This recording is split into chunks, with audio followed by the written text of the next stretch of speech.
Welcome to the show. I'm glad that you're joining us today. This is the Focus Group. The Focus Group is the only show in town that is bringing you facts based on scientific evidence. By scientific evidence, I mean research.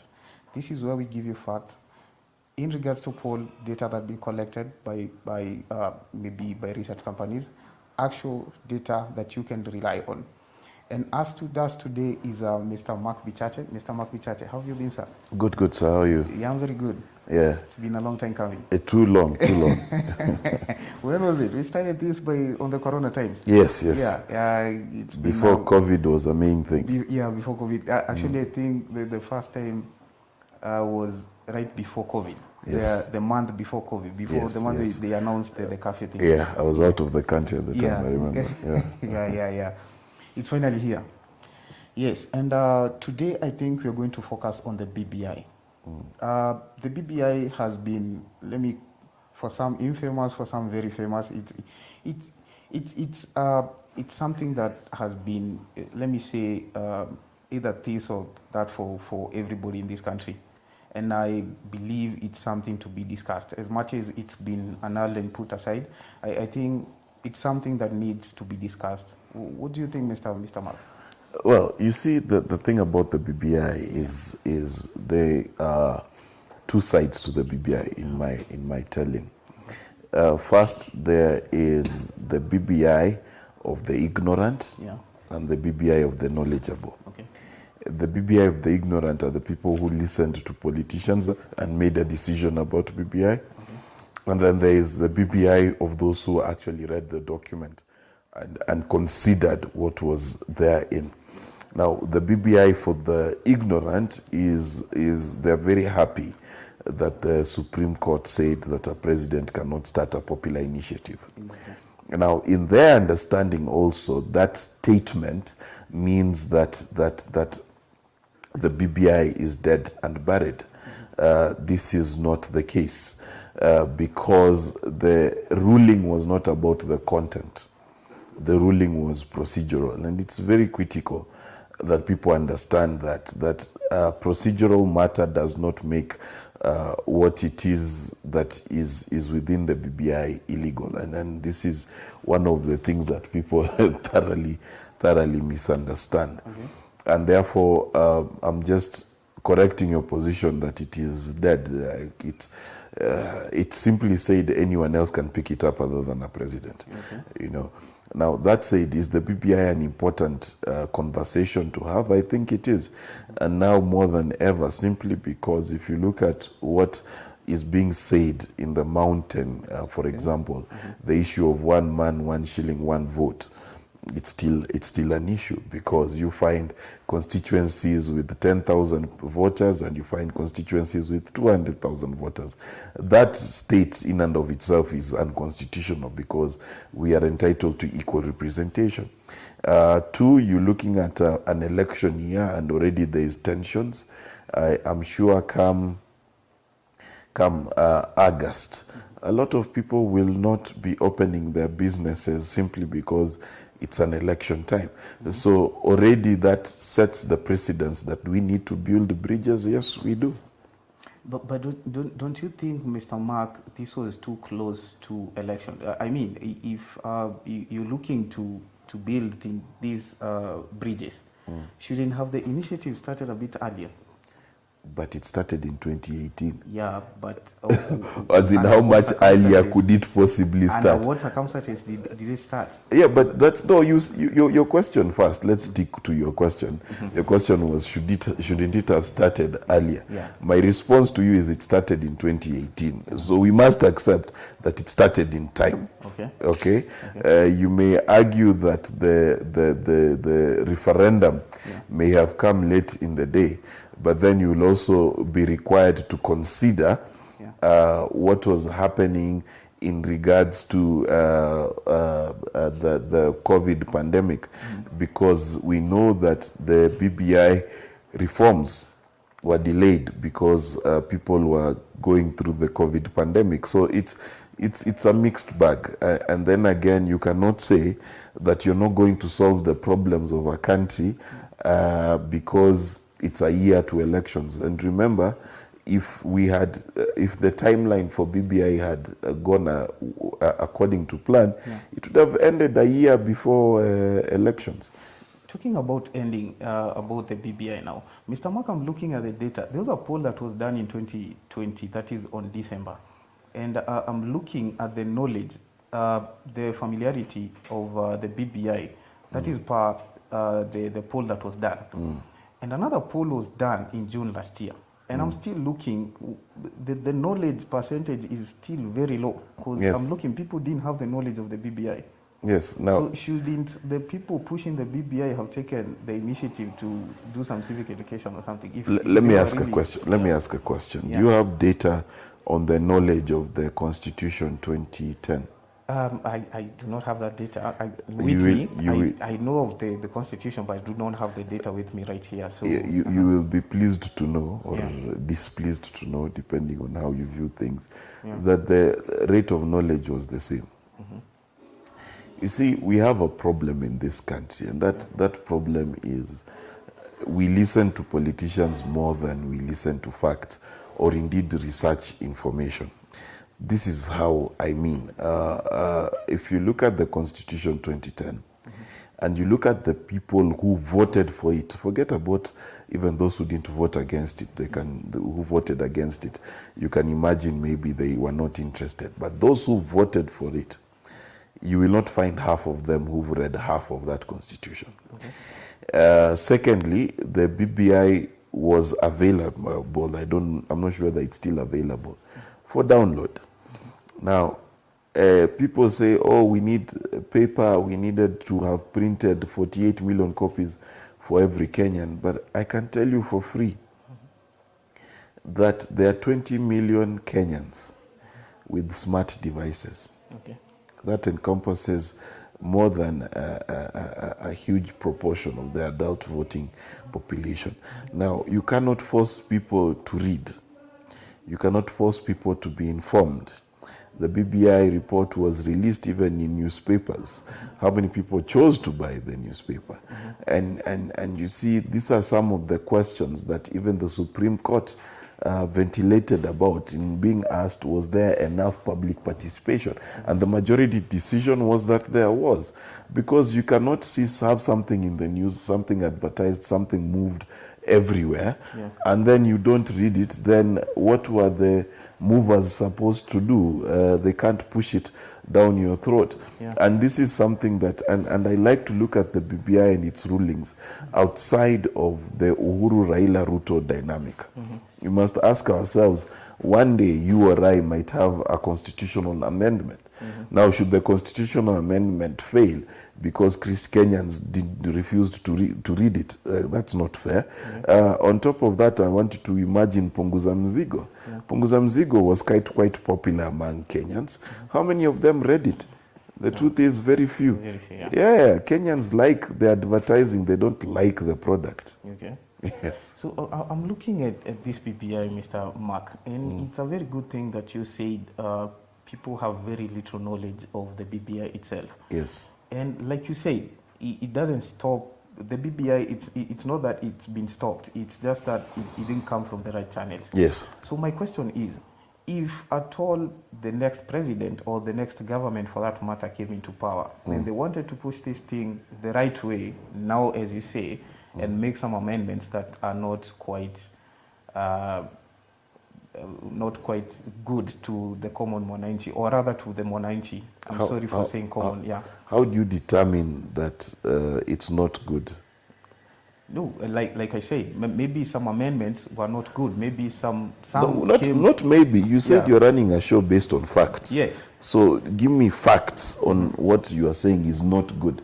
Because I can't answer maybe. Let's say, for instance, someone came into power and they want to change the presidential threshold, that is the term limit. It could come. Why is that inherently evil? Sorry? Why is that inherently evil? I'm not saying it's evil, but it's not a good thing. Because how do you know it's not a good thing? For us changing, based on what? Based on the fact that we've seen some people hanging into power for so long. Yeah, we've seen Angela Merkel hang on to power for close to 20 years. Was that a bad thing? It might be a bad thing in Africa. Actually, working with data in Africa, most people have changed hanging into power into their own benefits. Look at the countries in Africa who have, you see, who the have thing presidents is, who have hung into power for this long. if we're going to have a factual conversation, let us not do populist statements, Okay. because it is populist to say that term limits are inherently good. Okay, not that I am in any particular persuasion that anyone should stay in office beyond 10 years. I just think it's a copy paste. Okay, there's nothing wrong, for example, with the UK having the longest reigning monarch. Okay, over what is it, 60, 70 years of one queen. Why don't we complain about that? When Angela Merkel was in office for 20 years, why don't we complain about that? But don't you think? No. Don't you think opening that window somehow brings some wavy stuff in democracy? Because in Africa, there's this tendency of saying that people in power, it's very difficult to win a party in power, a president, an incumbent president. But you see, that's the thing. That's defeatist logic. Then do we need to fix our electoral processes, or is it term limits? But I think term limits work for us very well. Where has it worked very well? In Kenya, for instance, It if you're only going to have... If Kibaki had another 5 years, Kenya would be terrible. Sorry? If Kibaki had another 5 years... No, I'm not saying it would be terrible. I'm just saying we would have blocked a way for other minds into power. You see, term limits or the extension of term limits is not inherently evil. Okay, it has been abused for sure. Putin has abused it, for example. Angela Merkel hasn't. Okay, the Queen hasn't. So it depends on what really is done with it, and that's really where I want you to get your mind. The reason I'm asking you these questions is because you must have a dynamic view of life.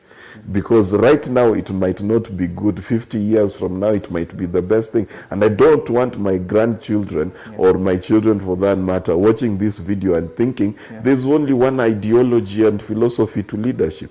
Okay, actually, because this was one aspect I was pushing. This is one aspect of the BBI I was talking about. There was no term limit in the BBI. No, I'm saying it could open doors to other stuff because it's amendment. Who knows what comes in these amendments? Let me ask you a question. Does the Constitution of Kenya 2010 allow for amendments? Yes, it does. So why then do you assume every amendment will be negative? No, that's only my opinion. That's what I'm saying. So but I'm on your show, so I'm discussing your opinion. So this is my question. My question is, doesn't this thing open a whole lot of very worrying future for us? My friend, global warming opens a future that is very worrying. Everything has negative and positive effects. It's like arguing, let's not build a road because it could cause accidents. That's the kind of argument you want to have with me. What if it doesn't? What if all the amendments are good?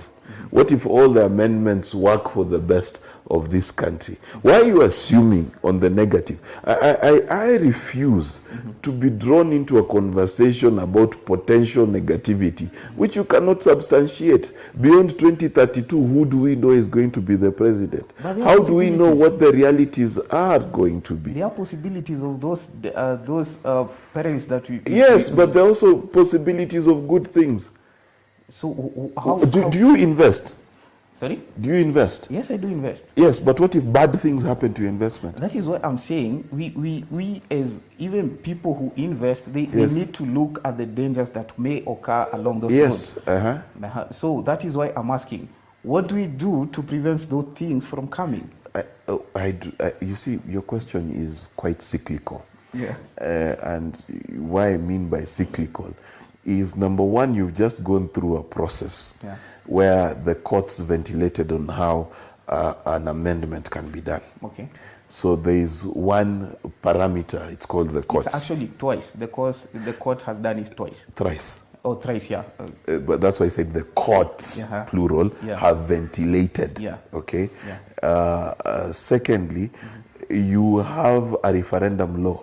Okay. That requires either a parliamentary route or a popular initiative. Thankfully, the Supreme Court has defined how a popular initiative can be done and how a parliamentary initiative can be done. Okay. Now, how do you protect yourself from something you've gifted yourself? Okay. You have a path towards constitutional reforms. You have a path. It is a gift you've given yourself. Okay. And therefore, why would you protect yourself from yourself? Okay. Because there is this understanding somewhat that the people who would be voting for a referendum, if that is the case, are not Kenyans. It is not Ugandans coming to vote. Okay. If Kenyans, and I've had this debate even on Spice FM, and let me repeat it here. Okay. If Kenyans choose that the flag is going to be only green, no other color, okay? And they do so legally through their constitution, there is nothing wrong with it because the people are sovereign. So if you don't like term limits, for example, and the people of Kenya want term limits, then it behooves you, this is the protection that the Constitution gives you, to run a campaign and to campaign against the removal of term limits. But if your campaign loses, then term limits will be there. And because the people are sovereign, they'll be right in that decision. Yeah, I don't understand this robbery of the people of their rights to do whatever it is they please with their country.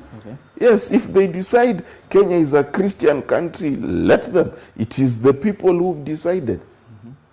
So my question is, let me read you a couple of reasons people gave for not wanting the BBI. Yes. Some people have said the increased budgetary allocation to counties.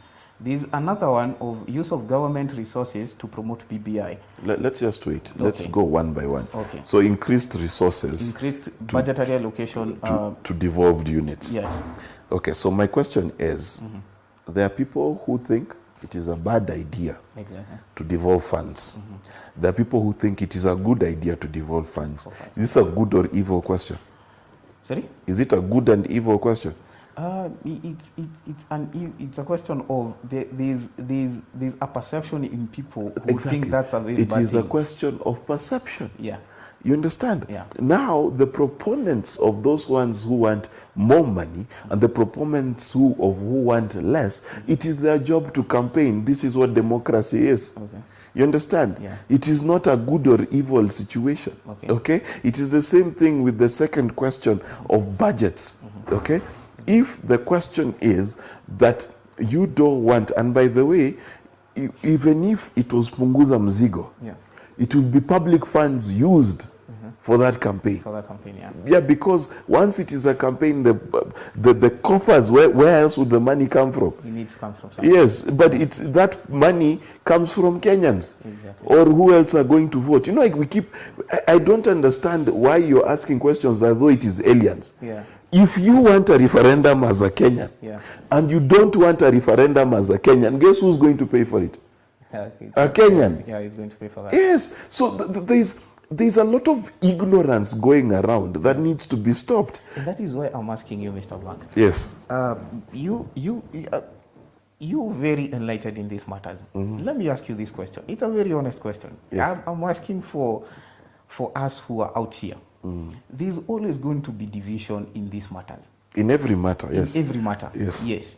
And we cannot ignore so much. They're not so good to argue like so, but we cannot ignore these people who are very opposed to this thing. There are people I've not ignored them. I've said their responsibility. If you don't want 35%, your responsibility is to campaign and inform people as to how, if your county got 35% more, they would totally mess up your life. It is your responsibility to campaign. And there's nothing evil or wrong with you campaigning against it and with someone else campaigning for it. You understand? There's nothing wrong with that. That is the gift of democracy.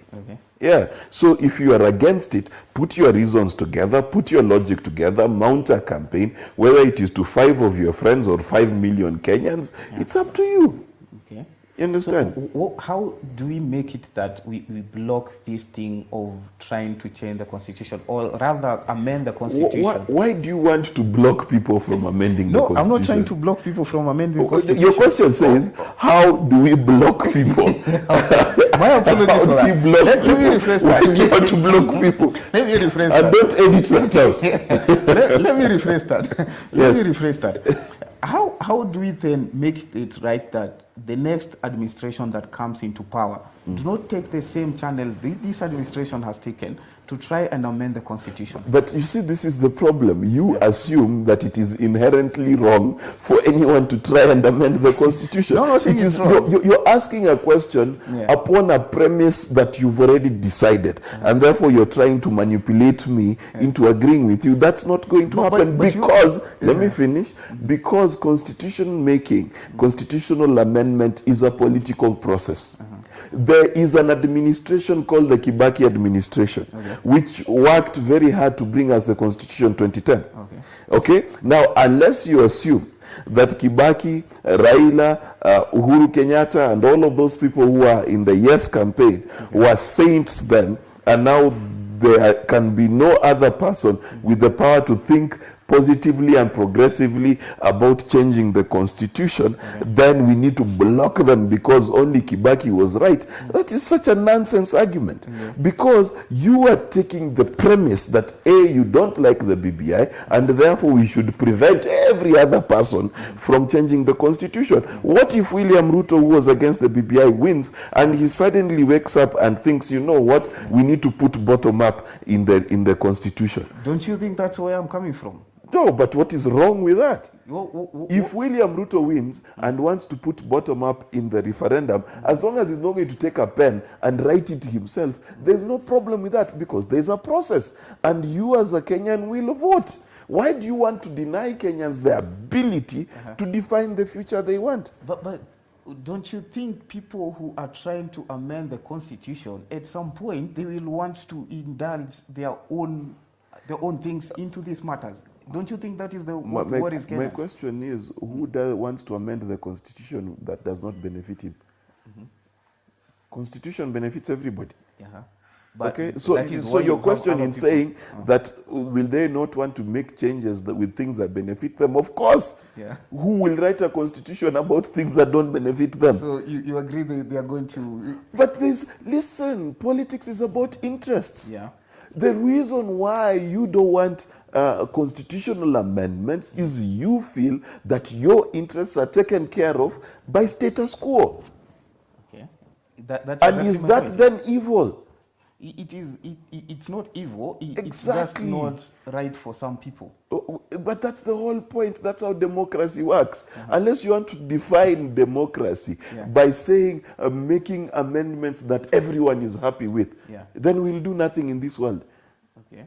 You understand? I understand. You cannot, listen, constitutions are not fixed things, which is why the Supreme Court ventilated heavily on the issue of eternity clauses and the basic structure doctrine. It is nonsensical to say that you think the ideas that were propagated in 2010 will be the best ideas in 2110. Okay, they need to be changed as we go along. That is how life is. So that's how life is. What do we do to the percentage that doesn't like the changes? Well, what did we do to the percentage that did not vote for the constitution? Are they not in Kenya? Are they the same people who are trying to change it right now? How many? No. Ruto was against the constitution. He is the one who's against amendments. Come on. Don't you see a trend there? Which was trend? Against it. He's trying to block the amendments. So he's quite comfortable with what was made in 2010. So what prevents the next person to come and make some changes? My question is, and this is my last question on this issue, because you will not be moved in believing the Constitution 2010 is the best thing and should never be changed forever and ever, amen, as though it was written by Allah, as the Quran was. Question.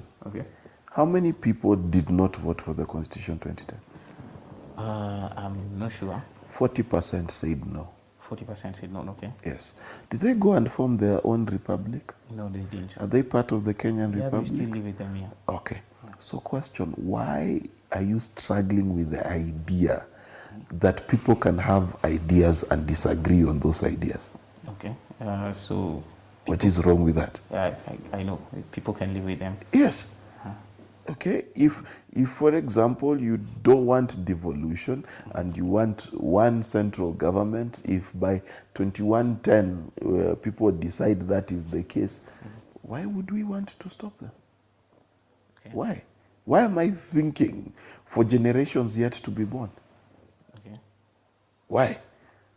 I need to gift them the ability to think, reason, and strategize the future they think works for them. Yeah. I cannot tie them with the ideas of today. So, for example, and I've said this many times, and people get confused. Today we are talking about artificial intelligence.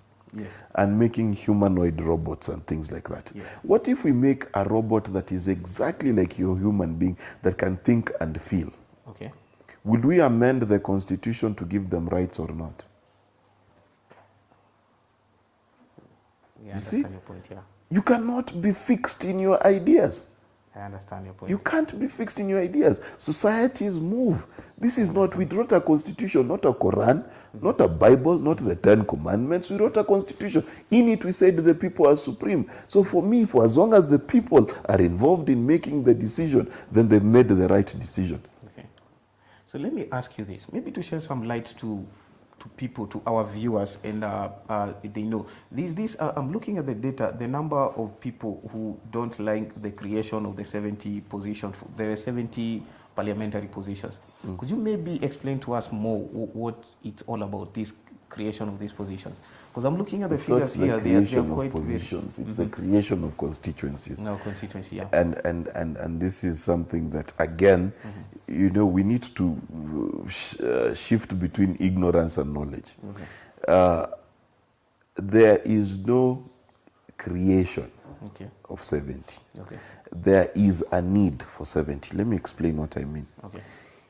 How many votes did Duale get to be in parliament? I know his constituency. In his constituency, yeah, right? It was yeah. less than 20,000, correct? Yeah. How much is his CDF?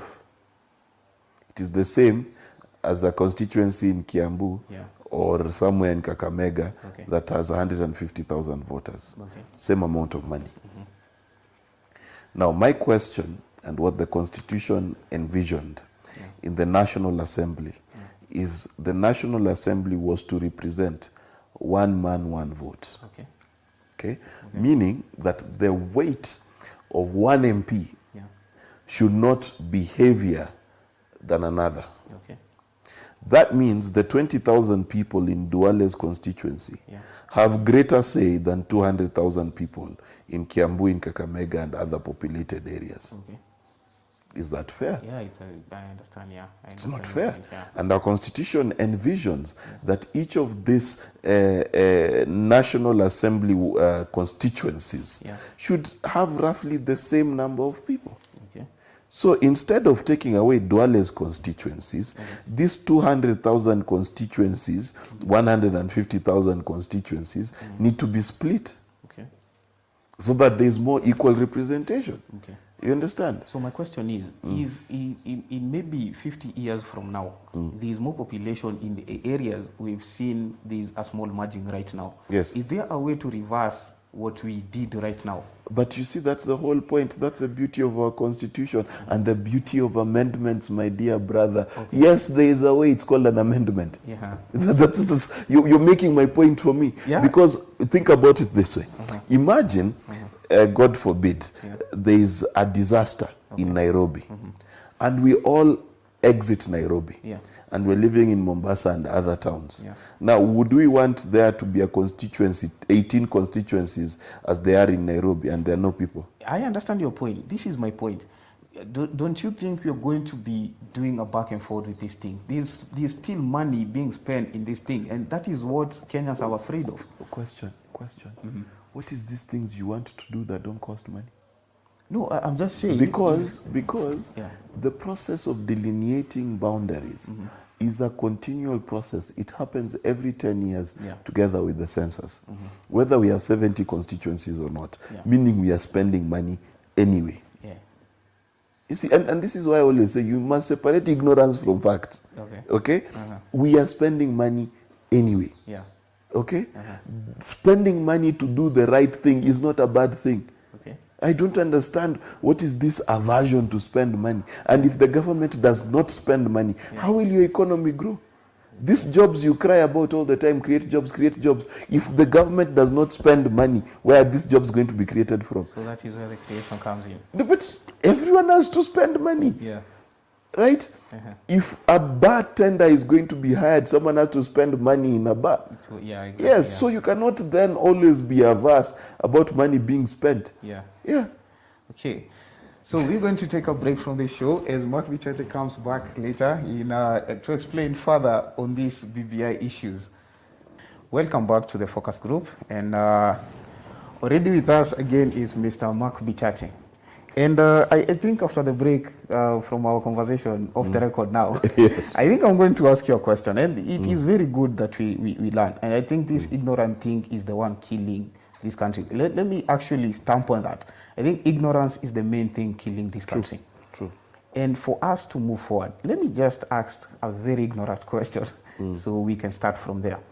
I'm looking at the same report that I was referring to. Yes. And I've seen this division of people voting, rather giving their opinion in affiliation to certain parties. How do you think we move from that? And you see, that's not an ignorant question. That's actually a very important question. Yeah.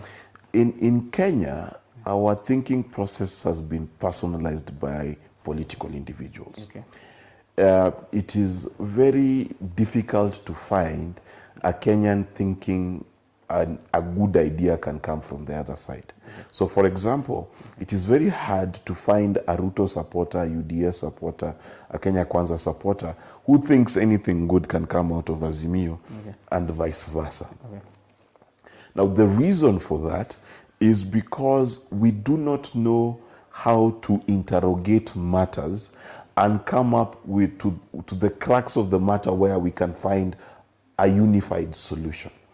And because we handle matters from a very superficial and very ignorant perspective, we will find that there is no common ground. So, for example, I'll give you something that is current. We currently are experiencing fuel, I will not call it a shortage because it's not a shortage, interruptions. Okay. Interruptions because the government is arguing about subsidies with oil marketers, and oil marketers are thinking, why should I deal with subsidies when I can move straight to Uganda and sell this fuel at a higher cost? Okay. This is the reality. Now, when you listen to politicians outside of government, they will say the government is useless, it is terrible, it has done nothing good to do with fuel. But they will not tell you that the same politicians who voted for the taxation to be increased in fuel and all of these things, all of these things have been legislated. Okay? But because it is politically expedient, there are some who will say, the government is in this by itself. Now what happens? At the end of the day, when we are when we are pointing out fingers, we're not giving solutions. We're not giving solutions because we've created a political system where I support someone whether they give me a solution or not, and then agree with them when they blame other people. This is the problem. Now, if, for example, we approach this in a bipartisan way, and we said, what is the solution, and ask that question, then the solution would be, number one, get rid of fuel subsidies. Okay? Fuel subsidies do not make sense because you cannot tax people, then give them back the money. It makes no sense. And the only person profiting then is not the people. It is the oil marketer, because now he's guaranteed millions of shillings simply for selling fuel from the government. Okay? Now, at the same time, we have to answer the question that if we let fuel run away, will Kenyans be able to afford? Because the price of fuel, if we let it go without subsidies, is going to hit 200 shillings a litre. And if it hits 200 shillings a litre, can we afford that kind of hit in terms of inflation? You see, those are the kind of questions we need to ask. But the problem is, we don't want to ask that question. We want to politicize. And how do we politicize issues? We say, wale wa upande ingine, it's what they've done. So how do we deal with this ignorance? Kenyans need to first and foremost embrace discussing issues in a non-political way. The BBI should have been discussed in that manner. Economy should be discussed in that manner. And infrastructure should be discussed in that manner. We should not live in a country where people have to deal with the political question of, do we eat roads? Okay. That is the most archaic form of question you can ask concerning roads, because I believe that both Azimio and Kenya Kwanza should tell us what is their plan for roads. Yeah. In which country do we want to live in where a person goes for office and says they're not going to build roads because we don't build roads? Yeah. That is stupid politicization of a matter that should not be politicized. We can, however, discuss the cost per kilometer per road. Or you can campaign all the day long and say you're going to reduce the cost of constructing roads. Tick. Okay. But you cannot campaign on a platform that says we don't eat roads, because that's backward thinking. You see, so we need to get to a point where there are certain basics we agree upon. I saw Musalia Mudavadi saying the other day, which I thought was a very silly statement to say, that if he wins, he will say he will remove the CBC curriculum. How do you remove in one election a curriculum that has been developed for close to 20 years? Okay. Then what are we going to do with the kids who've done it for 6 years? But because it's politically popular, because parents are still experiencing jitters and difficulty and hiccups with the CBC, then it is politically popular to say the CBC can't work. Okay. You understand? Yeah. But that's not leadership. You understand? Yeah. Because then everything that we don't like, let's remove. Okay. Now, what are the channels at which any government should use to communicate this to the common mwananchi? Because we need to remove this ignorance, as you say. So, which channels do we expect from the government to hand over this information to us? On this one, let me bash the government. Number one, I think the government does a crap job of informing the public. And this is right from budgeting. Okay.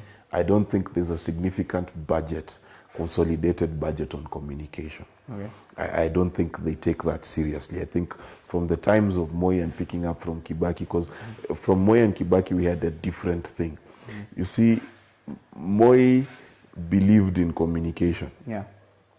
Half of the news was what he was doing, you know, where he stopped, who he visited, what he launched, and things like that, which we hated. And so when Kibaki came and we didn't have to see his face every day at news, we were kind of happy. Okay. But the trade-off of that was that then we were not informed about government programs. And it is a big issue. It is a big issue. Because if you ask the average young person who's asking for government to side, ask him how many times he's applied for the youth fund, for example. You will find very few of them have, because of one, a knowledge gap and a trust deficit. Okay. There's a huge trust deficit between mwananchi and government. In fact, I remember I was on a show once, and this lady, every time the government would say it's going to build a road, she would say, it will not even be built because all the money will be stolen, because of the trust deficit she had. Now, when you have a trust deficit, you cannot deposit, you cannot invest. Now, the ripple effect of lack of communication, trust deficit, and a lack of investment is an anarchist voter. A voter who will vote for anyone because they do not think it matters, because they do not believe the process works anyway. Exactly, yeah. That is why Kenyans have better sense choosing officials in their chama than they do in choosing an MP, a governor, and a president. Because they believe it does not matter, which is not true. Because again, and this is the difficulty that you have, a lot of Kenyans today, if you ask them what has Uhuru done, they'll be like, nothing. And they'll say nothing on a new road that was not there. They will say nothing on a phone whose networks have increased across the country. They will say nothing when they can call their grandmother because of the rural electrification program. They will say it has gotten to a point where just because you don't like Uhuru, you cannot see the good he's done.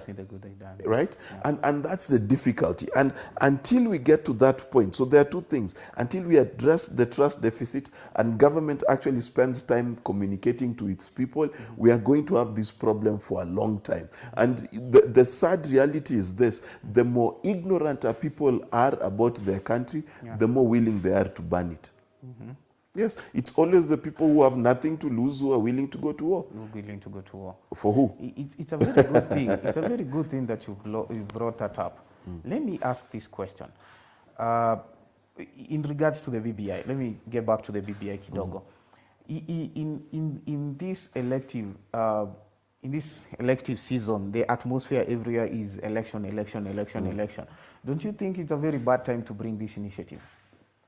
Let me go back to that just a minute and we can wrap it up. I'm not going to ask that question. No, it's the reason why I'm shocked is why is every question you ask concerning constitution amendments bad?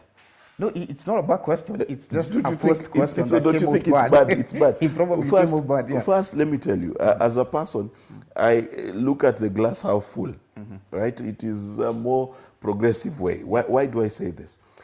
If you think everything is bad, you will never fix it. If you think some things are good, you have reason to fix it. If you get into a house that has not been occupied for a long time, and you cannot see a single stone that is good, you will destroy that house. The reason why I'm saying that... Let me finish. Now, here's the thing. Constitutional amendments in and of themselves are not bad, one. Number two, constitutional amendments traditionally in many countries are held at the same time as elections. So there is no good time to have an amendment. You can have an amendment at any time. In fact, for me, if we had an amendment question together with the elections, we would have saved money and saved time. So it is not inherently a bad thing, okay? Because Brexit was held together with elections. When the United States, a lot of the states are asking the question of whether to legalize marijuana or not, they do it during elections. There is also no problem in holding these same amendments, referenda, away from election dates. I just think it's more expensive. Right? So the question is never, don't I think it's a bad idea? No, I think every country and every situation needs to consider its realities and think about it. For example, I am one of the people who actually thinks that we should separate our elections. That parliamentary and county assembly elections should be separate from executive elections. So governors and presidents should be elected on one day, and then senators, women rep, MCAs, and MPs on another day. Okay? Why? Because right now, the only person people are thinking of voting for is Raila or Ruto. When you go to the voting booth, 50% of Kenyans get to that MP, MCA, you're like, who are these people? Yeah, because you've not been informed. So again, is that a bad idea or a good idea? Someone will argue and say, Mark, you just said we need to save money. Why are you separating elections? You get where I'm coming from. So it is this idea of branding everything bad or good, evil versus, it stops you from thinking. I'm looking at this BBI thing, and it's also getting some acceptances from both sides of the divide. And I'm thinking if this thing was held out of the election atmosphere, maybe it would have received a better... Let me put it than better. It is right now.